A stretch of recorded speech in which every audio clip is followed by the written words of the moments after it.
सोचिए, एक टीम पूरे 22 सालों के बाद प्रीमियर लीग का खिताब जीतती है। स्टेडियम में फैन जश्न मना रहे हैं, तालियां बजा रहे हैं और मैनेजर को जीनियस कहा जा रहा है। लेकिन इस जश्न के पीछे एक बड़ा सवाल छिपा हुआ है। क्या आर्सेनल सच में पूरी तरह तैयार टीम बन चुकी है, या फिर माइकल आर्टेटा की टीम में अभी भी कुछ ऐसी कमजोरियां हैं जो भविष्य में आर्सेनल को बड़ा नुकसान पहुंचा सकती हैं? क्योंकि एक तरफ आर्सेनल ने 25-26 सीजन में प्रीमियर लीग का खिताब जीता, डिफेंस इतनी मजबूत थी कि कई बार विरोधी टीम के लिए आर्सेनल के खिलाफ मौका बनाना भी मुश्किल हो जाता। वहीं कई मैचों में आर्सेनल बहुत ज्यादा स्लो, प्रेडिक्टेबल और कॉशियस दिखी। बहुत सारे मैचों में आर्सेनल मैच को जीतने की बजाय मैच को ना हारने वाली मेंटालिटी से खेलते देखा। कई बार 1-0 या 2-0 की लीड के बाद आर्सेनल ने मैच को किल करने की बजाय खेल को रोककर सिक्योर करने की कोशिश की। और यही वह पॉइंट है जहां माइकल आर्टेटा की तारीफ के साथ क्रिटिसिज्म भी शुरू होती है। आर्टेटा ने आर्सेनल को वापस एलीट लेवल तक पहुंचाया है, इसमें कोई डाउट नहीं।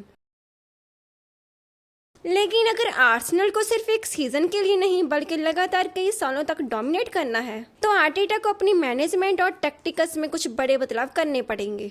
आर्टेटा की आर्सेनल बहुत कंट्रोल्ड टीम है, वो गेंद को खोने से डरती है। आर्टेटा के प्लेयर्स हमेशा ये चाहते हैं कि गेम का कंट्रोल हमेशा उनके पास रहे और इसीलिए वे हमेशा मैच में रिस्क लेने से डरते हैं और मैच की हर पोजीशन को पूरे डिसिप्लिन के साथ कवर करना। और यही आर्सेनल की सबसे बड़ी स्ट्रेंथ है और यही चीज़ आर्सेनल के पूरे डिफेंस को पूरे यूरोप में सबसे ज़्यादा मजबूत बनाती है। लेकिन फुटबॉल कंट्रोल गेम नहीं है।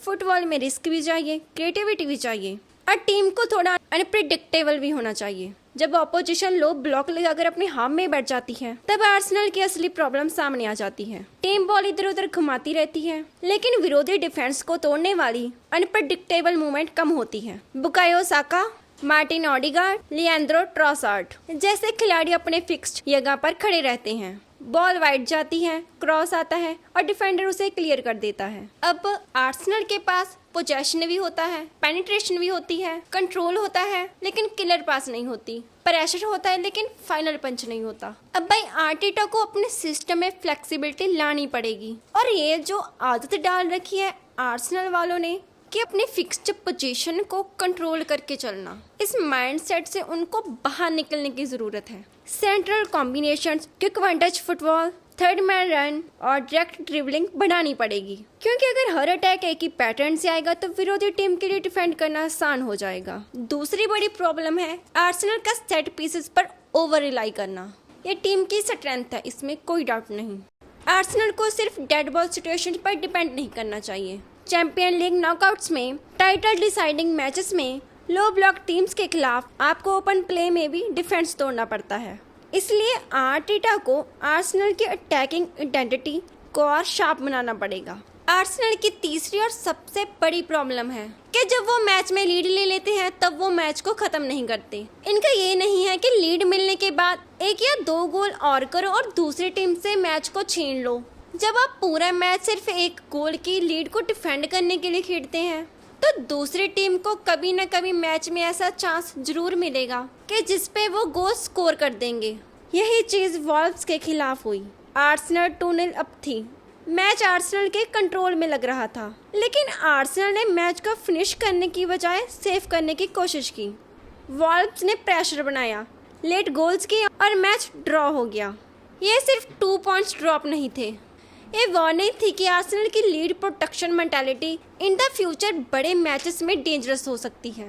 क्रिस्टल पैलेस के खिलाफ भी आर्सेनल ने 2 बार लीड ली, लेकिन दोनों बार उसे होल्ड नहीं कर सकी। टीम ने सेकेंड हाफ में स्टैंडर्ड्स ड्रॉप किए, पोजेशन चीपली लॉस की और ओपोनेंट को वापस मैच में आने दिया। ये प्रॉब्लम डिफेंसिव क्वालिटी की नहीं थी, ये मेंटालिटी की प्रॉब्लम थी। आर्सेनल को लीड मिलने के बाद और ज्यादा रूथलेस होना पड़ेगा। बिग टीम्स मैच को सिर्फ कंट्रोल नहीं करती, मैच को किल करती हैं। अब बात करते हैं उस बड़ी प्रॉब्लम की जो आर्सेनल के फैन को सबसे ज्यादा फ्रस्ट्रेटेड करती है, आर्सेनल के प्लेयर्स को लगातार होने वाली इंजरीज की।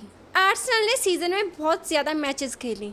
एक टॉप टीम होने की वजह से आर्सेनल को अपने पूरे सीजन में बहुत सारे मैचेस खेलने पड़ते हैं। तो भाई जो मेरा पर्सनल ओपिनियन है वो है कि आर्सेनल के इंजरीज क्राइसिस में जो सबसे बड़ा हाथ है वो है माइकल आर्टेटा का। अब चाहे वो बुकायो साका हो, टिम्बर हो, राइस हो, चाहे सलीबा हो, एक तो ये आर्सेनल के लिए बहुत ही इंपॉर्टेंट प्लेयर है और दूसरी बड़ी प्रॉब्लम है कि ये सभी प्लेयर्स पिछले लंबे समय से इंजरीज के साथ खेल रहे हैं। अब यहाँ पे आर्टेटा की दिक्कत पता क्या है? आर्टेटा के कुछ पार्टिकुलर प्लेयर्स हैं जिन पर वह बहुत ही ट्रस्ट करता है। अब इससे हो क्या रहा है कि इस टीम में एक नहीं बल्कि दो बड़ी प्रॉब्लम्स आ रही हैं। पहला, सीनियर प्लेयर्स लगातार खेलने की वजह से इंजरी लिस्ट में जा रहे हैं और दूसरा है कि बेंच प्लेयर्स को मौका ही नहीं मिल रहा।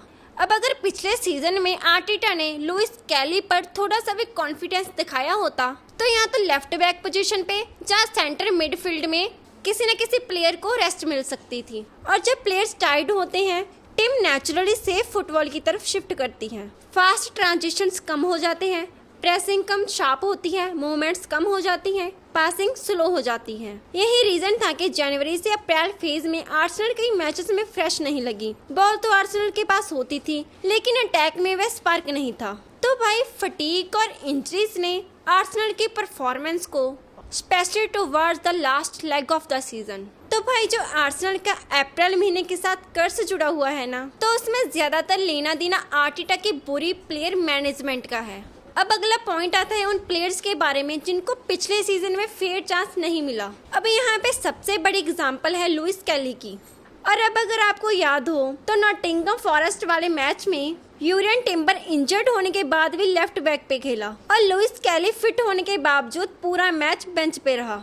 और ऐसे ही पिछले सीजन के बहुत सारे मैचेस हैं। यहाँ पे नवानेरी आर्सेनल को मच नीडेड क्रिएटिविटी दिलवा सकता था। तो बात ये है कि आर्टेटा ने आर्सेनल के प्लेयर्स को दो अलग अलग ग्रुपों में बांट दिया है। जो पहला ग्रुप है वो इंजर्ड और टाइड होने के बावजूद लगातार खेल रहा है और एक दूसरा ग्रुप है जिनके प्लेयर्स को मौका ही नहीं मिल रहा। अब अगर माइकल आर्टेटा ये चाहता है कि आर्सेनल अपने अगले सीजन में लास्ट मंथ में परफॉर्मेंस ड्रॉप ना करे तो माइकल आर्टेटा को इन दोनों ग्रुप के डिफरेंस को कम करना होगा। तो भाई ये थे मेरे अपने कुछ पॉइंट्स जिन पे मुझे लगता है कि आर्सेनल को in the next season work करना चाहिए। भले ही आर्सेनल पिछले सीजन 22 सालों के बाद प्रीमियर लीग जीती, लेकिन सीजन के एंड तक जाते जाते कुछ पॉइंट्स ऐसे थे यहाँ पे टाइटल आर्सेनल के हाथ से ज़्यादा दिखाई दे रहा था। भले ही आर्सेनल पिछले सीजन टाइटल जीती, लेकिन इसका मतलब ये नहीं है कि आर्सेनल पूरी तरह से फ्लॉलेस है। लेकिन मेरा पर्सनल ओपिनियन है कि अगर आर्सेनल इन चीज़ों पर वर्क कर लेगी तो in the next season Arsenal के टाइटल पर दावेदारी सबसे ज़्यादा मजबूत रहने वाली है। तो ये था मेरा आज का वीडियो। अब इस वीडियो को लाइक, कमेंट और सब्सक्राइब करना मत भूलिएगा।